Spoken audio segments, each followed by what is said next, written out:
I wanted to show you guys how I reboost my soil. If I'm not adding home compost in the bottom, what I do to just give it a light boost. Basically, so this is used coffee ground. Show you guys, look, and that's gonna add some nutrients. And this is fresh soil, you can see. So any fresh soil that you guys have, any bag that you buy, organic or not organic, it doesn't matter which one you buy, it's up to your choice. Every bag will feed so every bag of soil, you will see the writing on it. Read the bag, it would say feed 3 months or feed 6 months or 3 to 6 months. Try to get the one that feed up to 6 months. But when you have zucchini, squash, cucumbers, and big plants, they are gonna use a lot more soil, nutrients and stuff from the soil more. So basically, this was definitely attacked by vine border and stuff like that. But you could see it's producing still. I've been harvesting non-stop. It's not the end of the stuff. And you could see my leaves. Right now, I've been fighting. I'm done with vine borders. Keeping my finger crossed, but right now I've been fighting with squash bugs. Check underneath your leaves.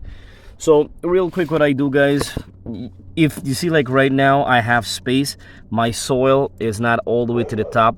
If your soil was full, what to do, gently come to the top like this, right, and then remove the top layer of your soil.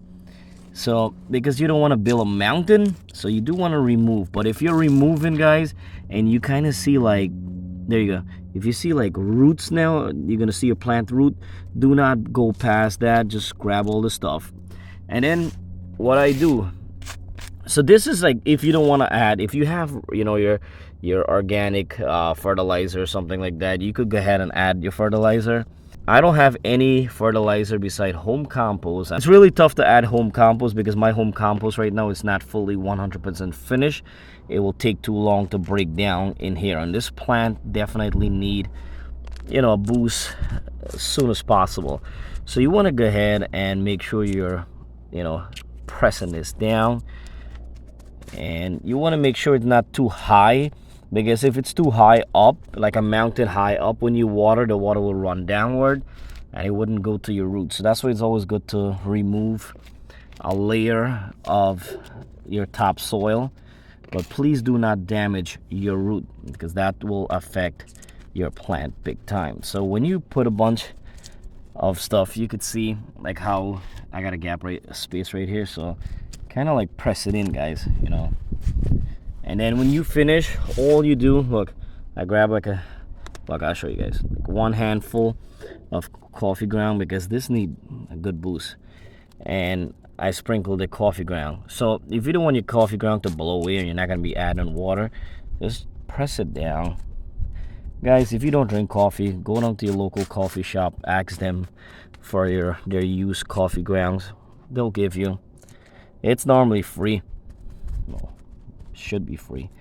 So I put like a handful, and then I'll come back later and then I water it. So once I water this with the fresh soil and the used coffee ground, this will give this plant so much boost. And if you need to prune, like you see I prune, guys, I cut off all the bottom leaves. Basically, once I harvest this tomorrow, I'm gonna cut out this one leaf. You can see that I'm stepping back right now. Well, I'm gonna cut out this one, because coming up from the plant, I'm gonna prune out this leaf, and then I'm gonna prune this one, and there's another one back there. So basically, if I prune out the 3 of them, look, if I prune out 1, 2, 3, I still have back with 1, 2. I have like multiple leaves, over 10 leaves. So basically, I don't want to keep a lot of leaves, because I'm not growing leaves. I want to grow veggies. And this morning in New York, guys, it was, you know, really cold this morning. I had to bring out the hoodie this morning. It was so cold, but then it's gonna get up to 80, which that cold weather is already letting me know we don't have much time in New York. So if you're in a zone and you don't have much time, you do want to prune off, leave 6 to 8 leaves, guys. And you know, when this reach a perfect size, it's almost ready to harvest. It's ready to harvest now, but I'm gonna leave it a day or two, because I need it a little more big for my pet pig pepper. So I'm gonna be start freezing these in the freezer bag, airtight bag, and put them away for winter. So guys, that's all I did. we don't have that lawnmower. Look, it's already bringing up the ants. The ants gonna be start running away because they don't like coffee ground. And I'm gonna go ahead and I'm gonna do the right through all over my garden to boost them back up, because as I said, guys, a couple more weeks probably for summer plant, and after that it's scary. Then fall plant. So I did plant some lettuce and spinach and stuff like that. I have to show you guys. And I'm gonna do a garden tour next to show you guys all the big damage back there and what's left in my garden. This one is ready to harvest too, but I'm gonna be boosting up all of them right there. See, this is where I pull out a plant, so I'm gonna replace that with another plant. And right here we got more coming, so I'm gonna be doing the same thing to all of them. Thank you guys for watching. Please don't forget to subscribe and give thumbs up, guys, and I appreciate everyone who's been watching. Got a lot of bees pollinated, and I got some bottle gourds I have to harvest very soon, today or tomorrow.